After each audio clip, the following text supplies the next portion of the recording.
কিন্তু ওই সাংবাদিকরা তো একটা রেপুটেশনাল হার্মের মধ্যে পড়েছে। তারা তো তাদের দৈনন্দিন জীবন এখন তো বলতে পারেন যে একটা ভয়ের মধ্যে থাকে। তারা মব জাস্টিসের মানে জাস্টিসও না, মব আক্রমণের তারা ভয় থাকে। এবং এরকম দু একটা ঘটনা ঘটেছে। শেখ হাসিনার রিজিম যে এত জনধিকৃত হয়েছিলেন তার অন্যতম কারণ ছিল যে গণমাধ্যমের স্বাধীনতা ছিল না। আমরা ডিজিটাল সিকিউরিটি অ্যাক্টের এবং আরো অনেক আইনের আমরা ভিকটিম হয়েছিলাম। তবে এখন যে ব্যাপারটা আমি সত্যিকার অর্থে উদ্বেগ প্রকাশ করছি সেটা হচ্ছে যে বর্তমানে 266 জন সাংবাদিকের বিরুদ্ধে হত্যা অথবা ভায়োলেন্ট কোনো ক্রাইমের মামলা চলছে। এটা কিভাবে সম্ভব? ডিজিটাল আইনেও 200-র মতন বোধহয় বা কিছু বেশি সাংবাদিক হয়েছিল। 266 সাংবাদিক আজকে খুনের মামলা অথবা ভায়োলেন্ট ক্রাইমের আসামি। এটা আমি সাংবাদিকতা এবং আপনাদের সবাইকে বলছি, এটা আমাদের অসম্মানের কারণ। এটার অর্থ এই নয় যে কেউ কোনো দোষ করেনি। দোষ করে থাকলে তাকে সঠিকভাবে মামলা করে তাকে শাস্তি দেন। এবং তার সাংবাদিকতাতে আমরা কোনোভাবেই তার পাশে দাঁড়াবো না যদি সেই সত্যিকার অর্থে সমাজের বিরুদ্ধে বা এই আগস্ট জুলাইয়ের আন্দোলনের বিরুদ্ধে তার অবস্থান এরকম থাকে। কিন্তু আজকে 6 থেকে 7 মাস হয়ে গেছে তারা এই মামলায় পড়েছে। আজ একটা কদম এগোয় নাই ইনভেস্টিগেশনের ব্যাপারে। তো এটা আমি সরকারকে ধন্যবাদ জানাই যে ওই সাংবাদিকদেরকে অ্যারেস্ট করা হয়নি। কিন্তু ওই সাংবাদিকরা তো একটা রেপুটেশনাল হার্মের মধ্যে পড়েছে। তারা তো তাদের দৈনন্দিন জীবন এখন তো বলতে পারেন যে একটা ভয়ের মধ্যে থাকে। তারা মব জাস্টিসের মানে জাস্টিসও না, মব আক্রমণের তারা ভয় থাকে। এবং এরকম দু একটা ঘটনা ঘটেছে।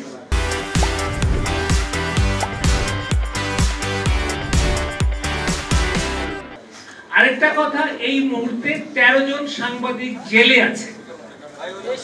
আমি আবার বলি যে তারা যদি অপরাধ করে থাকেন অবশ্যই তাদের বিচার হওয়া উচিত। কিন্তু আজকে 8 মাস 7 মাস ধরে তারা জেলে, কোনো বেইল তারা পাচ্ছেন না, তাদের কোনো আইনি প্রক্রিয়া চলছে না, তাদের বিচার হচ্ছে না। তাহলে এইটা কি চলতে থাকবে? এবং এখন যে মামলার যে প্রবণতা, আপনি 100 জন 50 জন 20 জনের বিরুদ্ধে মামলা, তার মধ্যে একটা সাংবাদিকের নাম ঢুকে গেল। আমি অনুরোধ করতে চাই সরকারকে, সরকার বিশেষ করে আইন উপদেষ্টা বলেন আমাদের কিছু করার নাই, জনগণের অধিকার আছে তাদের মামলা করার অধিকার। আমি মেনে নিলাম মামলা করার অধিকার, বাট কোনো আইনের যদি অপপ্রয়োগ হয়, কোনো আইনের যদি মিসইউজ হয়, তাহলে কি সরকার কিছু করবে না? সেখানে আমার বড় প্রশ্ন। এবং আমার কংক্রিট প্রস্তাব হচ্ছে যে সরকারের হয়তো অনেক ব্যস্ততার জন্য এই 266 সাংবাদিকের কেস তারা হয়তো দেখতে পাচ্ছে না, বাট তারা র্যান্ডামলি 10-15টা কেস দেখুক না, যেখানে 20-25 জন সাংবাদিকের মধ্যে 20-25 জন আপনার অভিযুক্তের মধ্যে 1-2 জন সাংবাদিকও আছে, দেখুক না সরকার। এবং তারা যদি 1টা 2টা 5টা দৃষ্টান্ত পায় যে সাংবাদিকদের যে মামলাটা মিথ্যা মামলা, তাহলে তারা কেন একটা পদক্ষেপ নেবে না? বারবার বলা যে আমাদের কিছু করণীয় নাই, আমাদের কিছু করণীয় নাই। আমি মনে করি এটা যারা এই মামলা দিয়ে সাংবাদিকদেরকে হেনস্থ করছে তাদেরকে আরো বলিষ্ঠ করা হয়। আমি এটার খুব তীব্র নিন্দা জানাচ্ছি। আমি দাবি করছি যে সরকার সাংবাদিকদের পাশে দাঁড়ায়।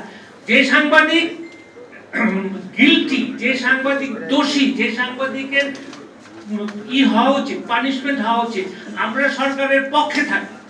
কিন্তু খামাখা একেবারে ভাবে কি বলে মাস আকারে সাংবাদিকদের বিরুদ্ধে এই আক্রমণ, আমি মনে করি এটা স্বাধীন সাংবাদিকতার বিরাট একটা পরিপন্থী ব্যাপার এবং এটা ভয়ের ব্যাপার। সো আমি অনুরোধ করব এই সরকারকে আমরা সমর্থন করি।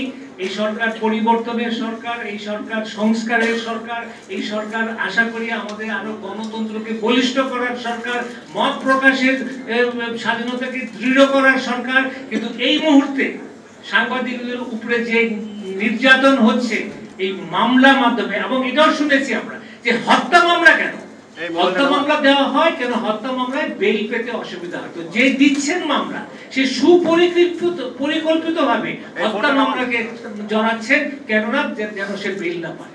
এইগুলো তো আমাদের কাছে একদম প্রতীয়মান, সরকারের কাছে কি প্রতীয়মান হবে না? আমার অনুরোধ আবার যে সরকারকে অনুরোধ করছে, আইন উপদেষ্টা, স্বরাষ্ট্র উপদেষ্টা এবং অন্যান্য যারা এর মধ্যে আছেন তাদেরকে উদ্যোগী হয়ে তারা যেন একটা দৃষ্টান্ত স্থাপন করেন। এবং এখানে বলতে আমি বাধ্য হচ্ছি যে শুধু আমাদেরই কি এটা করছে না, মনক্ষুণ্ণ করছে না, বিশ্বে বাংলাদেশের কিন্তু একটা ভাবমূর্তি নষ্ট হচ্ছে।